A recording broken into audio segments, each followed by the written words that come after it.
আসসালামু আলাইকুম। দীর্ঘদিন পর চলে আসলাম নতুন একটি ভিডিও নিয়ে নতুন সেটআপে। সো আমার বর্তমান সেটআপটি কেমন লাগছে তা জানাতে অবশ্যই ভুলবেন না, কমেন্ট সেকশনে জানিয়ে দিবেন। এবং এটা নিয়ে আপনারা একটি সেটআপ টু চান কিনা সেটাও আপনারা জানিয়ে দিবেন কমেন্ট সেকশনে। বাই দ্য ওয়ে, আজকের এই ভিডিওতে আমি মূলত কথা বলবো একটি মাইক্রোফোন নিয়ে, যেটি হচ্ছে স্মার্টফোন ওয়্যারলেস মাইক্রোফোন। সো বলা হচ্ছে একটি লো বাজেটের মধ্যে বেস্ট একটি মাইক্রোফোন। জানাবো এই মাইক্রোফোনটিতে কি কি ফিচার রয়েছে, কিভাবে ব্যবহার করতে হয়, কত টাকা দিয়ে এটি কিনতে পারবেন এবং এটি নিয়ে ডিটেল যত কিছু আছে সবকিছু জানানোর চেষ্টা করব আজকের এই ভিডিওতে। সো বরাবরের মতোই আপনাদের সাথে থাকছি আমি জমির উদ্দিন জীবন এবং আপনারা দেখছেন জীবন টেক।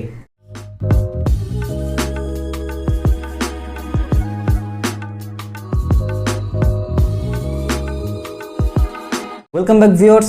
আমার কাছে বর্তমানে যে মাইক্রোফোনটি রয়েছে এটির মডেল হচ্ছে K8 এবং এগুলো K8, K9 আর অন্যান্য অনেকগুলো মডেল পাওয়া যায়। সবগুলোর কাজ মোটামুটি সেম, বাট এখানে একটা ব্যাপার রয়েছে, এটা সিঙ্গেল এবং ডাবল পাওয়া যায়, মানে দুইটা মাইক্রোফোন এবং একটা মাইক্রোফোন এরকম হয়।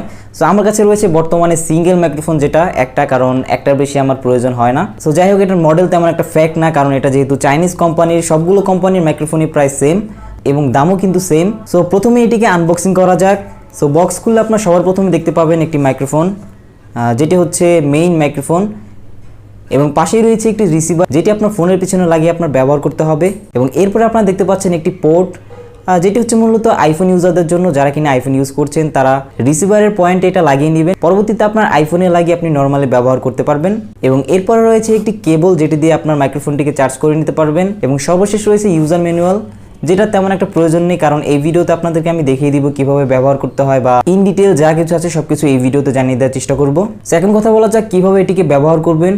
সো এটিকে ব্যবহার করার জন্য অবশ্যই আপনার ফোনে ওটিজি সাপোর্টেড থাকতে হবে। আপনার ফোনের চার্জিং পয়েন্ট যেই টাইপের হোক না কেন সেটা আপনার বলে নিতে হবে। যেমন আমার ফোন হচ্ছে টাইপ সি, যার কারণে আমি রিসিভারটা টাইপ সি ওয়ালা নিয়েছি।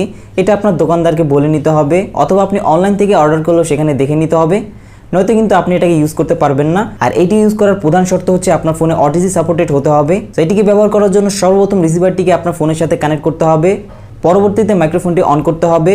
এবং এটি কিন্তু আপনি নর্মালি ব্যবহার করতে পারবেন না, এটা মোবাইলে ব্যবহার করার জন্য আপনার প্রয়োজন হবে একটি সফটওয়্যার, যেটির নাম হচ্ছে ওপেন ক্যামেরা, যেটা আপনারা কম বেশি সবাই হয়তো বা জানেন। তো ওপেন ক্যামেরাটি আপনার প্লে স্টোর থেকে নামিয়ে নেবেন।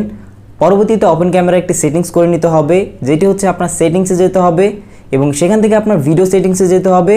পরবর্তীতে অডিও সোর্সে ক্লিক করতে হবে এবং এক্সটার্নাল মাইকটি সিলেক্ট করে নিতে হবে। সো এরপর থেকে আপনি ওপেন ক্যামেরা দিয়ে যে ভিডিওগুলো করবেন সেগুলো রেকর্ড হবে এই মাইক্রোফোনের মাধ্যমে। সো এখন আমি আপনাদেরকে এটার সাউন্ড কোয়ালিটি দেখাবো, আসলে সাউন্ড কোয়ালিটি কেমন।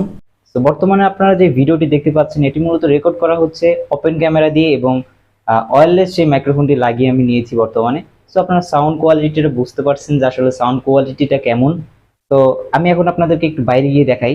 এখন আপনারা আসলে দেখতে পাচ্ছেন সাউন্ড কোয়ালিটিটা কেমন। এখন আমি কিন্তু বাইরে আছি মোটামুটি, আর বাইরে প্রচুর পরিমাণে নয়েজ আছে।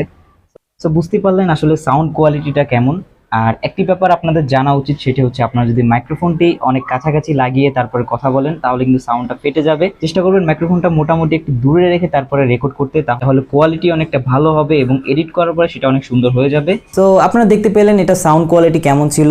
তো সাউন্ড কোয়ালিটি নিয়ে বলতে গেলে এটা আসলে নয়েজ অনেকটা ক্যান্সেল করতে গিয়ে আপনার অরিজিনাল ভয়েসে যে ডিটেলটা আছে সেটা খেয়ে নিবে, কারণ এটা মূলত বানানো হয়েছে তাদের জন্য যারা কিনা বাইরে ব্লগিং করতে চান, তাদের জন্য। অ্যাকচুয়ালি বাইরে অনেক নয়েজ থাকে, যার কারণে এটা অনেক কাজে আসবে।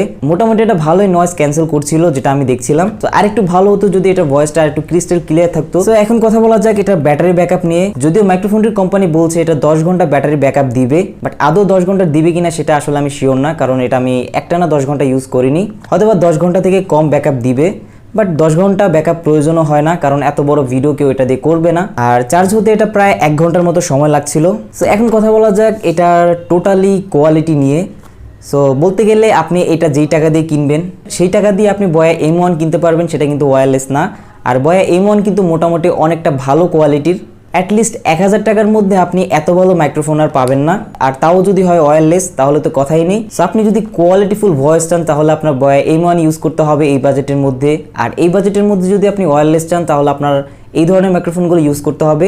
সো ওভারঅল সব কিছু নিয়ে বলতে গেলে 1000 টাকার মধ্যে এই মাইক্রোফোনটি হতে পারে বেস্ট একটি মাইক্রোফোন, যদি আপনি এটা দিয়ে আউটডোর ব্লগিং করতে চান, আউটডোর ভিডিও করতে চান। সেক্ষেত্রে আপনার অডিওটাকে এডিট করে নিতে হবে, আর এডিট করার জন্য আপনার ভিডিও থেকে অডিওটাকে আলাদা করতে হবে। এরপর এটাকে এডিট করে আপনি ক্রিস্টাল ক্লিয়ার করতে পারবেন। সো এই ছিল মূলত আজকের ভিডিওটি যদি হেল্পফুল হয়ে থাকে তাহলে ভিডিওটিতে লাইক করে দিবেন, কমেন্ট করে দিবেন এবং ভিডিওটি আপনার টাইমলাইনে শেয়ার করে দিবেন। আজকের মতো ভিডিওটি এখানেই শেষ করছি। আল্লাহ হাফেজ।